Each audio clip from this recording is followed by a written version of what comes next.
انا لک الحمد، اے ہمارے رب تیرے ہی لیے تمام تعریفیں ہیں۔ ان دونوں صیغوں میں صرف واو کی کمی بیشی ہے، پہلے میں واو موجود ہے، دوسرے میں نہیں ہے، اور یہ دونوں صیغے ہی صحیح احادیث میں ثابت ہیں۔ اگر ان دونوں کے شروع میں ایک لفظ کا اضافہ کرتے ہوئے یہ کہے اللہم ربنا لک الحمد، اے اللہ، اے ہمارے رب تیرے لیے ہی تمام تعریفیں ہیں، یا پھر یہ کہے اللہم ربنا ولک الحمد، اے اللہ، اے ہمارے رب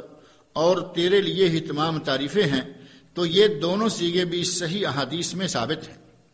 اگر کوئی نمازی ان صیغوں کے آخر میں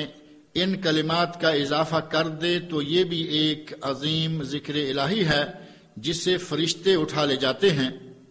یعنی ربنا لک الحمد کے بعد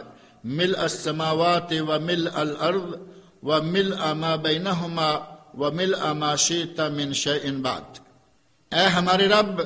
تیرے لیے ہی سب تعریفیں ہیں، اتنی جن سے آسمان بھر جائے اور زمین بھر جائے اور ان دونوں کی درمیانی پہنائیاں بھر جائیں، اور اس کے بعد جو پیمانہ تو چاہے بھر جائے۔ اس جگہ ایک سوال ذہن میں آتا ہے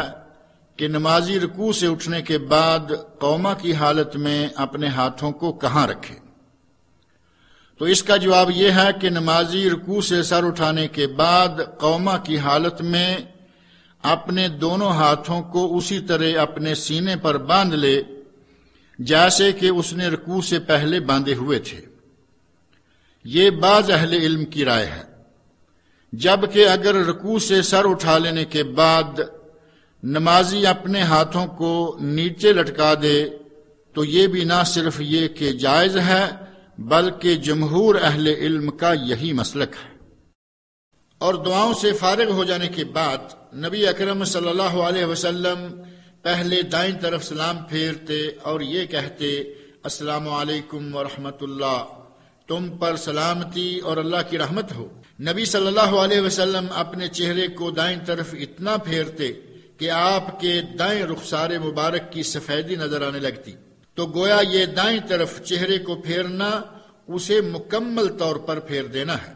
پھر آپ بائیں جانب کو چہرہ اقدس پھیر کر کہتے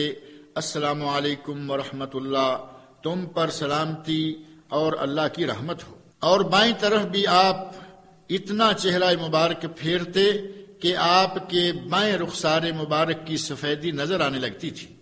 اور اگر کوئی شخص دائیں طرف یہ کہے السلام علیکم ورحمۃ اللہ وبرکاتہ، تم پر سلامتی اور اللہ کی رحمتیں اور برکتیں نازل ہوں، اور بائیں طرف منہ کر کے بھی کہے السلام علیکم ورحمۃ اللہ وبرکاتہ، تم پر سلامتی اور اللہ کی رحمت و برکتیں نازل ہوں، تو یہ انداز سلام بھی ثابت ہے، جیسا کہ سنن ابی داود کے ایک نسخہ میں یہ وارد ہوا ہے، اور وہ حدیث بھی صحیح ہے۔ اور اگر کسی نے دائیں طرف یوں کہا السلام علیکم ورحمۃ اللہ وبرکاتہ، تم پر سلامتی اور اللہ کی رحمتیں اور برکتیں نازل ہوں، اور بائیں طرف اس طرح سلام کہا السلام علیکم ورحمۃ اللہ، تم پر سلامتی اور اللہ کی رحمت ہو، تو یہ انداز بھی صحیح اور ثابت ہے۔ اگر کوئی نمازی ہمیشہ دائیں طرف السلام علیکم ورحمۃ اللہ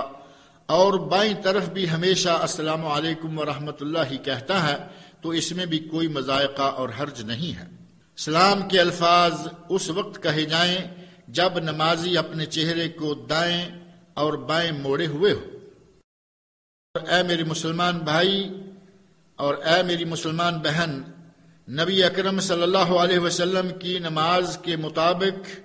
مسنون طریقہ سے نماز ادا کرنے کا اہتمام کریں تاکہ اللہ تعالیٰ سے اجر فراواں پائیں، کیونکہ سنت کو اپنانے میں اجر عظیم ہے، اور اللہ تعالیٰ کا ارشاد گرامی ہے لَقَدْ كَانَ لَكُمْ فِي رَسُولِ اللَّهِ أُسْوَةٌ حَسَنَةٌ لِمَنْ كَانَ يَرْجُو اللَّهَ وَالْيَوْمَ الْآخِرَ وَذَكَرَ اللَّهَ كَثِيرًا۔ تمہارے لیے رسول اللہ کی ذات میں بہترین نمونہ ہے اس شخص کے لیے جو اللہ سے ملاقات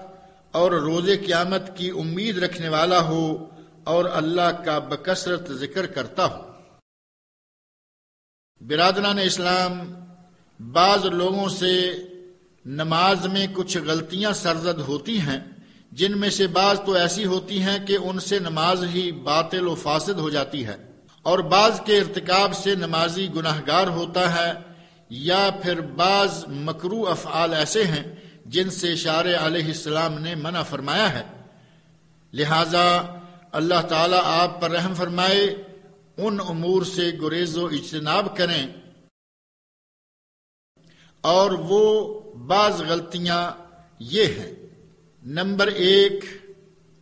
تکبیر تحریمہ ایسے وقت کہنا جبکہ نمازی کی کمر ابھی جھکی ہوئی ہی ہو،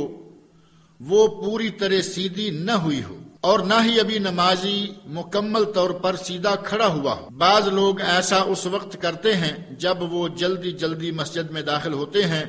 اور امام رکوع جا چکا ہوتا ہے، اور وہ امام کے ساتھ رکوع کو پا لینا چاہتے ہیں۔ ایسے میں ان میں سے بعض نمازی ہوا میں ہی تکبیر کہہ دیتے ہیں اور ان کی کمر ٹیڑھی ہوتی ہے۔ ایسی تکبیر صحیح نہیں ہوتی، اور اس کا نتیجہ یہ نکلتا ہے کہ وہ نماز بھی صحیح نہ ہوگی۔ واجب یہ ہے کہ تکبیر مکمل قیام کی حالت میں کہی جائے اور اس وقت کمر مکمل طور پر سیدھی کھڑی ہو۔ نمبر 2،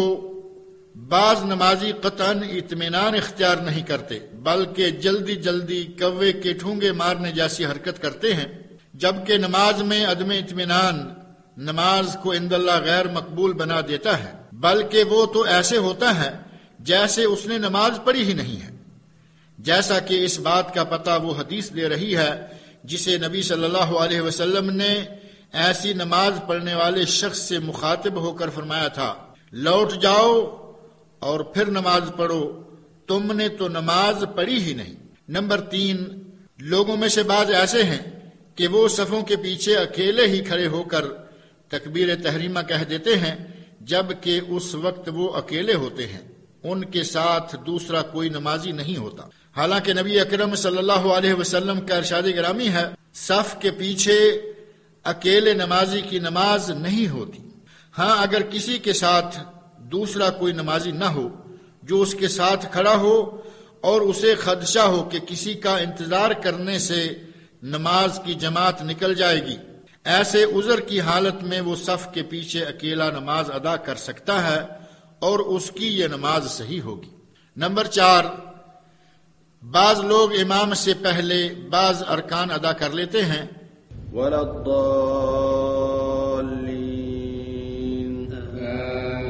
آمین، جبکہ یہ ہرگز جائز نہیں ہے۔ ایسا کرنے سے نمازی گناہگار ہوتا ہے۔ امام کے آمین کہنے سے پہلے کسی کا آمین کہہ لینا اسے بہت بڑے اجر و ثواب سے محروم کر دیتا ہے، کیونکہ جس کی آمین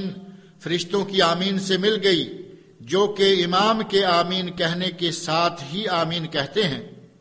اس شخص کے پہلے تمام گناہ بخش دیے جاتے ہیں۔ نمبر 5، کئی لوگ جب نماز کے لیے کھڑے ہوتے ہیں تو وہ اس میں شرعی قرات نہیں کرتے، بلکہ وہ اپنے ہونٹوں کو باہم سی لیتے ہیں اور زبان نہیں ہلاتے اور نہ پڑھنے والے کسی سانس جاری کرتے ہیں۔ یہ انداز قراءت شمار نہیں ہوتا، بلکہ یہ تو سورہ فاتحہ کا اپنے ذہن میں محض ایک نقشہ بنانا ہے، سورہ فاتحہ کا پڑھنا نہیں۔ نمبر 6، کچھ لوگ رکوع کی حالت میں اپنی کمر سیدھی نہیں کرتے، بلکہ وہ آدھا رکوع کرتے ہیں اور ان کی کمر رکوع اور قیام کی درمیانی حالت میں ہوتی ہے۔ نمبر 7،